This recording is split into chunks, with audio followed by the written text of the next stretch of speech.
So if you haven't seen it already, Bob Wolf taught Wood from Beat 'em Ups how to mod a Game Boy Color, which was completely unnecessary, because I already made Wood a wooden modded DMG a long time ago. Oh, wow. Oh, this is my Game Boy. Oh, look how awesome this is. But I was flooded with messages from ones and ones of you asking me to react to this video. So instead of watching this while I ate breakfast like I normally do with Bob's videos, I decided to do it mic'd up in front of a camera. I'm gonna overanalyze their soldering technique and yell at Bob for how bad of a teacher he is. I'm kidding. I love Bob. I would never want to yell at him. What? Bob, what the heck, man? Let's just roll the intro.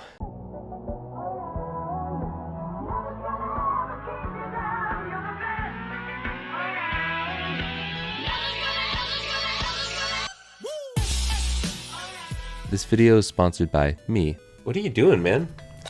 I'm trying to play on my Game Boy, but I just can't see the screen. It's way too dark. Why don't you just buy a modded Game Boy from RetroRemastered.com? A modded Game Boy? Yeah, try it.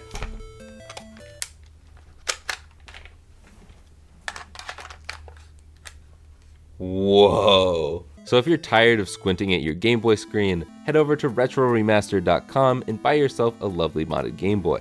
Hey, thanks, man. This is awesome. Wait, no, you're supposed to get your own at RetroRemastered.com. Wait up! If you couldn't tell by now, I really like these guys. So anything I say or do in this video is with peace and love. There's no need to come at me in the comments. I'm gonna have to make fun of them. That's just what you have to do when you're reacting to someone when you're the expert. You have to make fun of them because they're bad at it. And I've been rambling long enough, so let's just get into it. We like to get very handsy here on this channel. We like to mod stuff. I've done a Game Boy Color mod before and it was pretty easy. I did that Boxy Pixel one that was a metal shell. It had the same screen that we're gonna do here today. Was that easy, Bob? Was that easy? I've watched them all. Sometimes you'll see tutorials on how to do things like this and they make it look super easy. And then you go to do it at home and you're like, why was that so frustrating? That guy seemed to have an easy job. I just wanna say, when I did my first in-depth tutorial, I struggled. And I showed it. And then people got mad at me because I showed the struggles. And they're like, dude, just skip all that and get to the good stuff.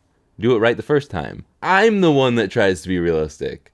And then I get the crap for it. All of my tutorials from then on are really good. They're meant for beginners. So if you want to be like Bob but do it better, watch my tutorials. I'll have that playlist linked at the end because watch this whole video first. Come on. I think it would be a fun idea to do something like this with somebody who has never done anything like this before. So I used wood as my test subject. I've stolen a lot of the videos that Bob has done. Now he's just ripping off my video of when I taught my dad how to make a macro, which great video, by the way. This is the same concept. So he can react to that if he wants.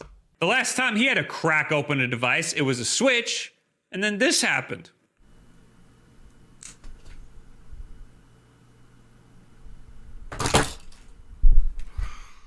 I've tried to be present for both of these guys' streams when they're working on stuff like this, when I know they're gonna need help. But I was there for this one. I was trying to help him and I was screaming at him, no, don't do this. And he did it. I'm just saying, folks, listen to me and nothing will ever go wrong in your life. You think that this is the Game Boy? We have the shell. Give it a minute, there'll be more stuff here. You were so prepared. Akiba Adventure, you know Akihabara? You know Akihabara.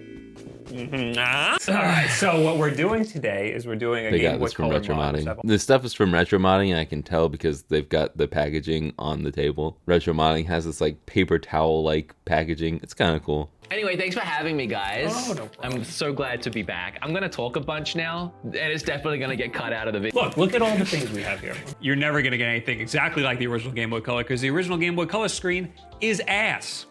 Yeah. You could also change the color of the Game Boy Color logo. It lights up. There's no reason to connect the start and select buttons to the screen, so it requires less soldering. You don't have to solder anymore. If it's a version 2.6, which you're not gonna know until you actually get it in. If it's a 2.6 or assuming higher, it takes the power from the ribbon cable. You don't have to solder, but if you do actually do the soldering for it, then it will be a brighter screen. But if you don't want to, then you don't have to. But your logo will always be red.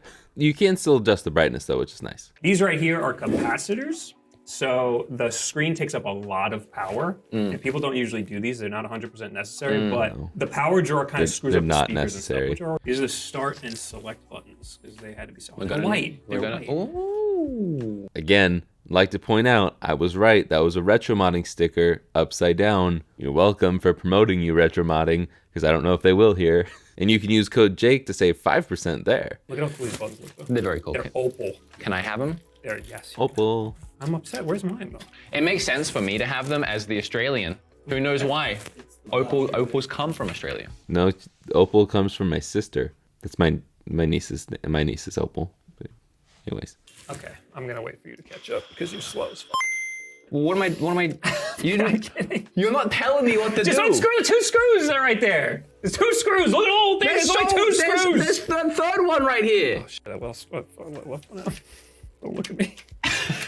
It's so weird seeing this. Like this. If you look over at Wood's Game Boy, I assume it's his because it's on the right, his speaker is actually already replaced. That is an aftermarket one and not one of the nice funny playing ones. Oddly enough, it looks like Bob says bad speaker on the back of his shell. This right here is technically your childhood, everybody. Mm-hmm. This thing. That's the man. I was born after it. Power between the 2 versions and the software is identical. Okay. Like how the title of the video is, how easy is it? We're figuring it out together. And he's done this twice. Damn it. Show the top down. He might not have. He's probably covering it with his head because we all do it. I don't know if you have to do the comm. I'm gonna do the comm one. Comm's like computer, right? That sounds like the important That sounds one, right? like. ありませんでした。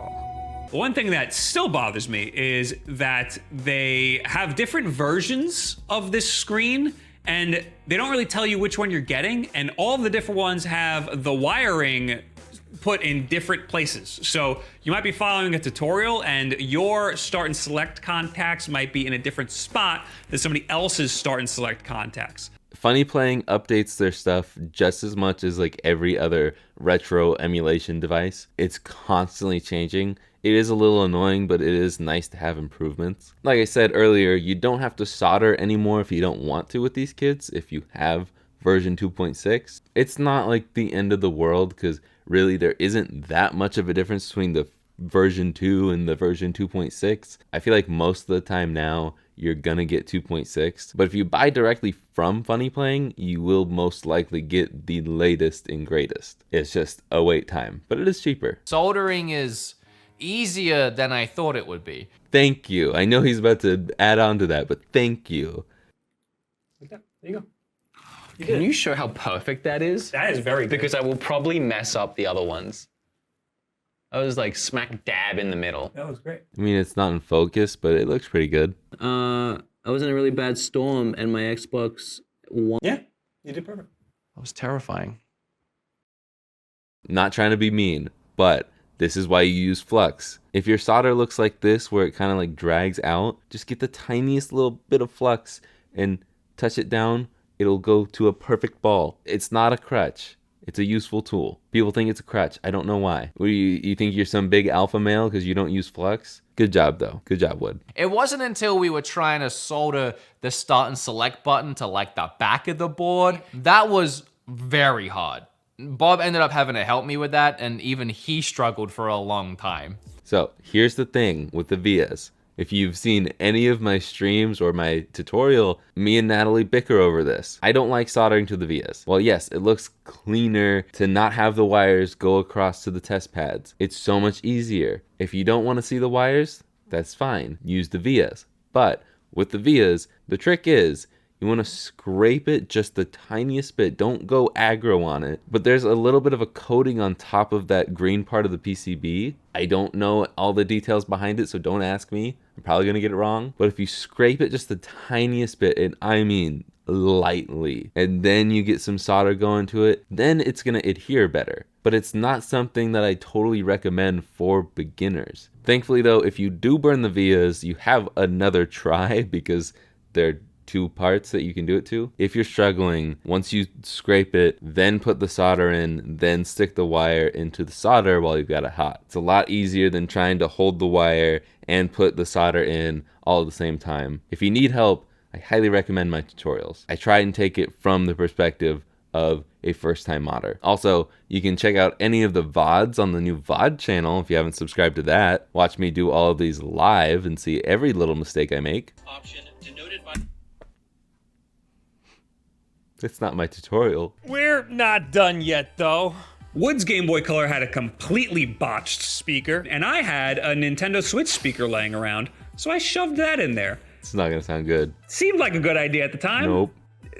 Turns out to be very quiet for some reason. Probably Yep. not getting enough juice. I don't know. That's why I don't put the Switch speakers in the macro, because without an amp, it's not gonna sound good. And people get upset with me. Oh, why don't you put a speaker in there? There's no sound. What, so it can sound like someone's whispering to you from across the street the sounds of Pokemon? No, use headphones. There's a headphone jack in the macro. So there exists this capacitor that you can get that will make the audio a little bit cleaner. So I installed that only in Woods because that was a huge pain in the ass, and I broke one of them in the process. Oh, God damn it. And that made the audio cleaner, but not any louder. It still didn't really work right. Game Boy speakers just aren't good. When you put the amps in it that you can get from RetroGameRepairShop.com and use code Jake to save 10%, it does help the audio a lot. It definitely amplifies it, but it's still a tiny little speaker in a tiny little Game Boy powered by AA's.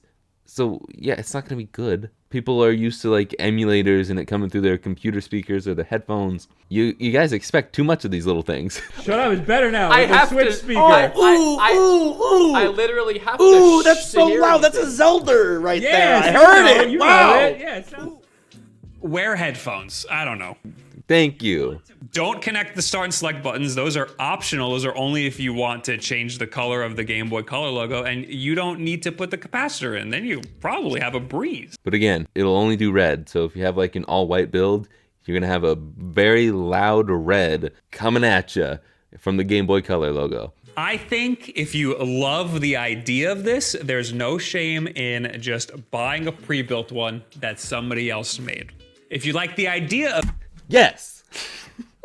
He's talking about me. RetroRemastered.com. We actually have a ton of stock right now. Well, for me, we have a ton of stock. But that's really what it's all about. Like, I do this stuff to teach other people who would have otherwise been scared to do this. Maybe you're just reliving childhood memories, or you want to fix something from your past. While I definitely enjoy having your money in my pocket, if I can teach you how to do it yourself, it gives me the same satisfaction. Okay, it's not the same satisfaction as getting money because I kind of need that to live. Hopefully I did a good job reacting to this. I feel like I learned from my weird Game Boy ads reaction video, but if you have any other questions I left unanswered, please let me know in those comments down below. Bob, I hope you're cool with me reacting to this. I'm a huge fan, and hopefully one day we can collaborate on something. Or you can just react to my reaction like you're probably doing on stream right now. Hi, chat. That's either going to be really funny or really embarrassing if he doesn't watch this on stream. Also, good job, Wood. And thank you to both of you, because hopefully having your beautiful smiling faces in the thumbnail helped push me over 50,000 subscribers. That means you guys should subscribe right now if you haven't already. And hit that like button for good measure. Add me on any of this other social media garbage, and while you're at it, share this video with a friend who loves Bob or Wood.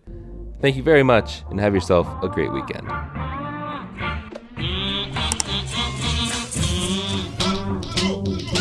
So if you're tired of squinting at your Game Boy screen, head over to RetroRemastered.com/ya hungry? I'm kidding. But what if, right? What if?